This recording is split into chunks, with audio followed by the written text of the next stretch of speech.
raiva. Dá, ou se dá. Né? Ou se dá, mas a gente tem que transformar a raiva em combustível. Você lembra de alguém que você deu essa desconstruída? Alguém que chegou na rua pra falar pra você e fala, ué, mas...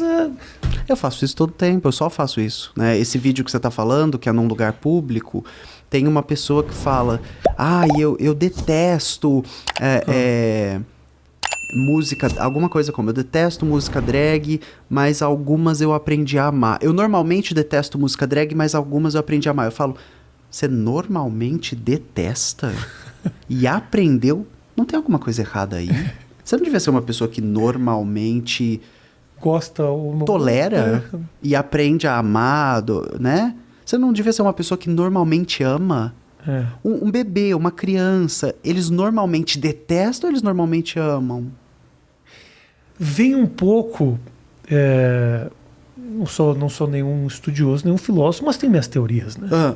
Que muitas vezes limitadas, mas são teorias. Sim. São crenças. Esse amor ou ódio pela drag, pela música, por essa cultura, o passo para que a gente quebre com o preconceito me parece a normalidade, né? Seria maravilhoso, olha só, seria maravilhoso que eu não precisasse apoiar a causa gay. Seria. Eu não tivesse por que fazer isso. Porque, seria maravilhoso que não houvesse causa gay. Que não houvesse causa gay. Que eu simplesmente se beijou, mas não é nenhum problema. Não é tipo, eu olho e falo, que coisa bonita, né? Eu precisar externar a minha aceitação. Então parece que a gente vive num eterno embate. Enquanto tudo podia ser muito mais simples, né? Seria maravilhoso que a gente não precisasse tocar nesse assunto mais. Que passasse na propaganda, pro teste da propaganda, a menina negra, porque ela é a melhor atriz daquilo ali. Que ela não precisasse ser aprovada porque ela é negra, para que a gente pudesse ganhar espaço. E é importantíssimo que aconteça.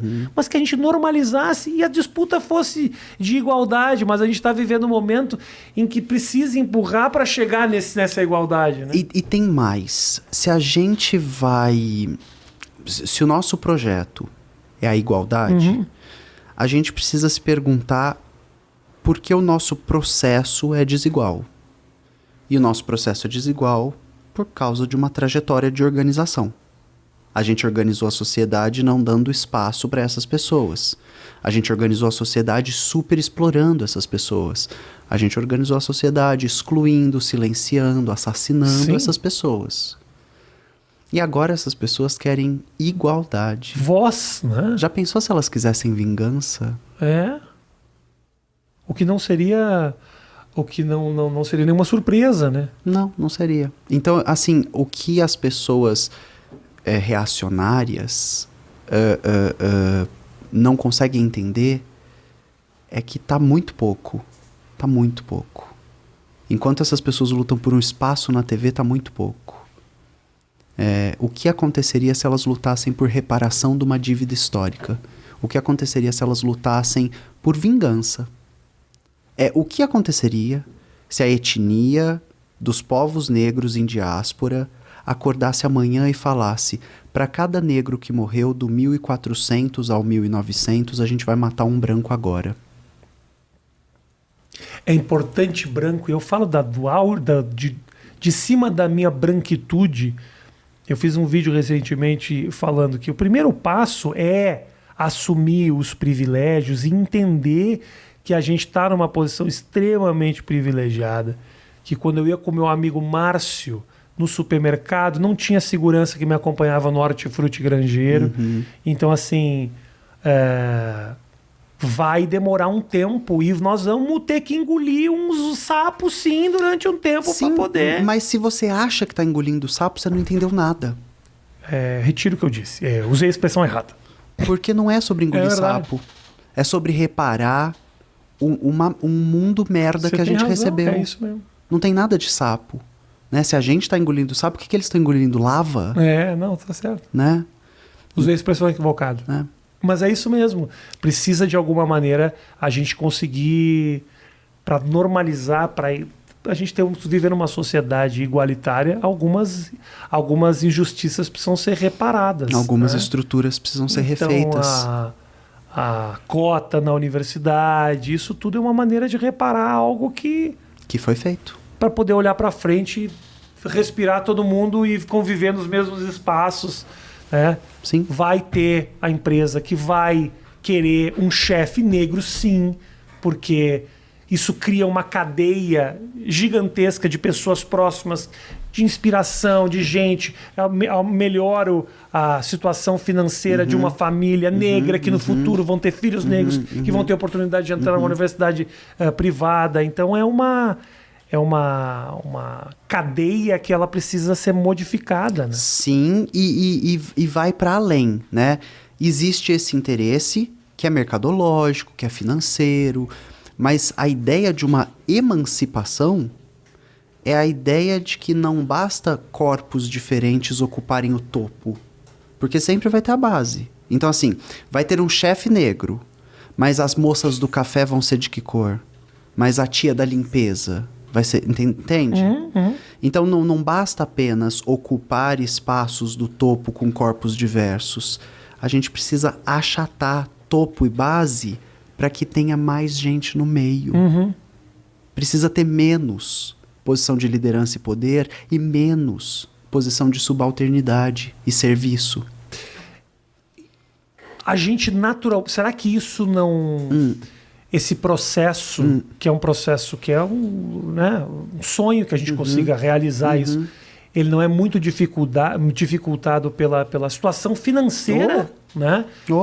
Que a história nos relegou. Sim. E aí como é um passo de formiguinha. É uma luta que a gente chama de materialismo histórico dialético, de que a gente constrói o futuro, mas não constrói ao nosso bel prazer, constrói em cima do que nos foi relegado por uma herança do passado. Os avanços que a gente pode fazer hoje são muito diferentes daqueles que a gente podia fazer no 1400. E no 1500, e 600, e 700. E a tendência é, conforme a gente consiga resolver questões aqui, as gerações que estão vindo vão resolver outras questões.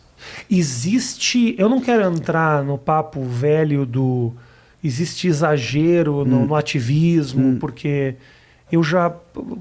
Precisa de algum... Não tem ativismo sem que você possa... Para você empurrar essa linha, você precisa exagerar de alguma forma, fazer algum barulho, quebrar um muro, você precisa fazer alguma coisa. Mas você se pensa na melhor maneira de se comunicar no meio desse barulho?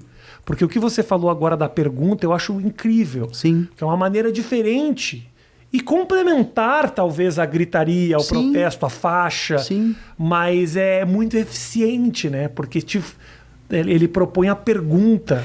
Mas ele pressupõe horizontalidade. Se eu fizer a pergunta para alguém armado, eu posso tomar um tiro. Né? A história está repleta de relatos de o que disparou a arma foi uma pergunta. Né? As pessoas negras que a gente vê passando por um genocídio estavam segurando um guarda-chuva, uma furadeira, estavam andando na rua. A pedagogia da pergunta, ela é em algum lugar uma possibilidade para um cenário. Né? Quando as Forças Armadas nos Estados Unidos vão confrontar uma juventude de paz e amor, a ideia é, eles têm armas, mas nós temos flores. Bom, então a gente já sabe quem vai tomar tiro. Eles têm armas, mas nós temos poemas. Então a gente já sabe quem vai tomar tiro.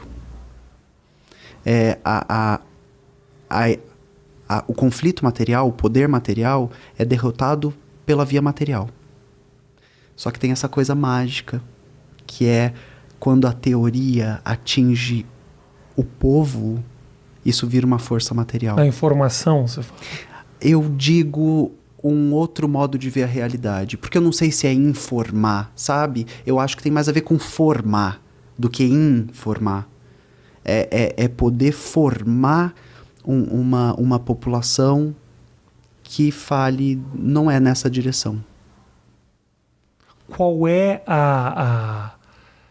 você... Quero falar de ti, pra gente... Estamos acabando nossa conversa e eu vejo que tem muita ideia. Me parece que você tem muita ideia. No teu canal você tem sempre uma produção diferente. Qual é o caminho? O que você quer fazer? Você fala assim, eu quero executar isso ou impactar dessa forma. O que você quer com o que você faz? O que eu tenho feito. E eu descubro à medida que faço. Então o que eu quero é chegar às pessoas e conseguir tocá-las em um lugar que as mova para um lugar onde elas queiram ir. Em outras palavras, o que eu quero é ser capaz de instaurar o desejo de outro futuro em outra direção nas pessoas que me acompanham. Só que isso é pessoal, né? Coletivamente, o que eu quero é educação pública de qualidade, melhores acessos, distribuição, menos possibilidade de exploração e opressão. E isso é um projeto político, né? É entender que isso eu consigo, junto do trabalho de todos os meus camaradas, de todos os meus colegas, de todos os meus amigos, de todos os professores, de todos os brasileiros, entende? Claro, claro. Quanto mais gente, mais trabalho a gente consegue fazer.